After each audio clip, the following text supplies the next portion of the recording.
It's good that you're here, and it's good because we're going on an adventure. Let me show you where we're going. This is an illustration of the Battle of Vermilion Bayou from the American Civil War. The Union Army is attacking the Confederates over here. The bridge is blazing. Artillery is exploding. We're going to be metal detecting these banks right over here. I'm sure we're going to find something. Let's go dig some history. All right, brand new day. Still humid, still hot. It's been about a year since the last time I was out here. And the last time I was out, I found a handful of bullets and a couple of artillery shells. And that's what I'm looking for. Fragments of shells, anyway. That's what I'm looking for today. I'm listening for the big iron. But I think I just got the first Civil War relic. It's right here on my lap. And we're going to recheck the hole, and I'll tell you why. Check that out. Part of a harmonica reed.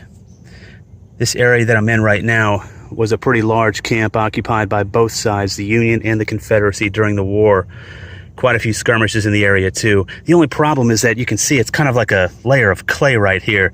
This is sediment. There's a river right behind me, and they dredged it quite a few years ago, and they spread all of that sediment out through here. There's a neighborhood to my right, and during development they would have spread out dirt too, but everything is deep. It's part of a harmonica reed, and when you find these, you always want to recheck the hole, because a lot of times they come out in pieces.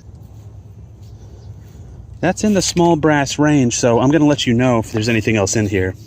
Yeah, you see here's another little piece of it there, stuck in all that clay, so it could be in little slivers like this all over the place. I'll keep looking though. As long as I'm picking up something on the detector, I'll keep digging it out. Possibly a big band for a 55-gallon drum or something like that.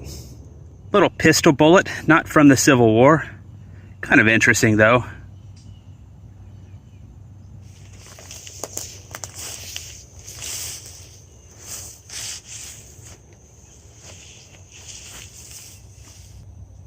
Sweat, sweat, and more sweat. I've been out here about 45 minutes, and that's all I'm doing. I'm nearly soaked. It is ridiculous for the end of September. But what can you do about it? I know what I can do is I can dig some relics, and I have no clue what this is. It's brass. This was in the upper layer. I dug this out first. It's brass. Then this was a little lower than it. It looks like some type of, not a finial from a, I mean, it could serve the same purpose, but some type of little catch right there. It looks like it would have gone right there and would have been something like this. I have no clue what it is. The only thing I can do is clean it up, but I'm highly interested in it though. A little bullet. Not from the Civil War, but close. We're getting close. Not sure. It looks like it could be the front of a button. Looks like the back was iron and that rusted away many years ago. I don't know if this is pewter or what, but it appears to be a button. I had a high, like a large iron signal, and about 2 inches. I mean, my shovel hit it as soon as it hit the ground. It's part of an artillery shell. It looks like a Hotchkiss. Check it out together. Right in there, you can kind of see the curvature. I'm pretty sure that's what it is. That's the powder chamber. Wow.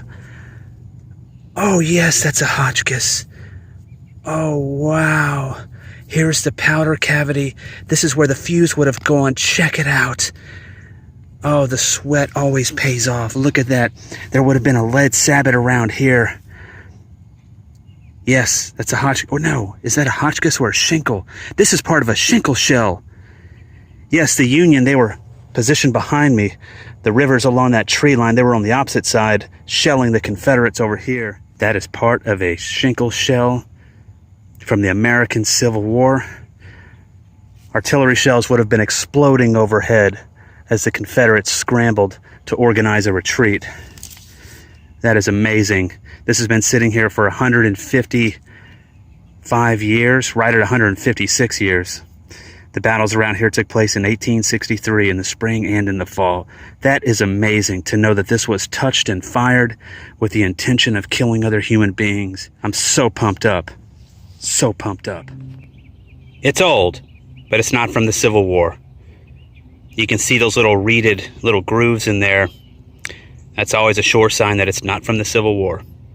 It's cool though, and it's old. Right there. That sounds like a bullet. Let's ground is incredibly tough.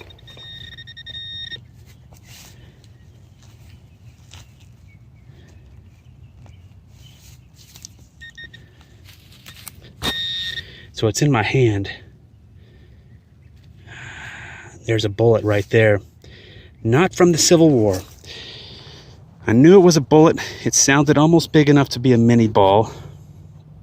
Yeah, that's definitely not from the Civil War. It's a muzzle loader. You can see where the ramrod hit it down right here. All right, let's keep going. It's not too hot. I'm not in the shade, and there's a nice breeze coming through. As long as I don't hit the danger zone, I'll be fine. You should be fine too. Old shotgun shell. Looks like a 410. Some type of old hinge. Cotter pin. I don't know, breath spray? Who knows? Don't you love when that happens? When it's just waiting for you? Again, not from the Civil War. The other bullet was about 2 feet behind me. Right in there. It's kind of cool. If this was a Civil War bullet, I would keep it just like this to display it. I've never done that before. It's cool though. Yep, another muzzle loader. Probably from the same gun. Well, after about 3 hours, this is what I ended up with right here. I ended up pulling a bunch of other little pieces of that harmonica reed out. Couldn't really find any more than this, but I think there's a little more of it there because it may have been a little longer, but this would have been inside of the harmonica. The iron and everything else rusted away long ago, but this is brass and this is what's left, and the air that you would breathe over into the harmonica would go over these reeds, and that's what would make the noise. Got a few little bullets here, a couple little 22s, some other ones here that we saw. I didn't get this on camera, but this, I don't know if this is part of a shotgun slug or if it's a piece of carved lead. Not really sure. It's kind of neat, though. I did find this pistol bullet. This is more than likely from the American Civil War. It looks like a 36 caliber. This, I was able to stick this little knob piece back in temporarily anyway, and I'm pretty sure this is a brass doorknob handle. One thing I know is that it's pretty old. I have no way of dating it, but I mean, for brass to be that corroded, it's pretty old. And then, of course, this little looks like a pewter button or something. I'm not really sure. This, though, is the prize of the day, the shell fragment. I'm going to do electrolysis on this and clean it up. It's a nice chunk of iron. Thought it was a Hotchkiss at first, but you can tell by that little, well, you can't see it too much now, but there's a little, like a stripe right here. That's definitely a Schenkl shell. Overall, anytime I can find Civil War relics, it's a good day. It's hot, but it's going to be cooling off very soon. So I appreciate you watching. Keep swinging and saving history. And until next time, y'all take care.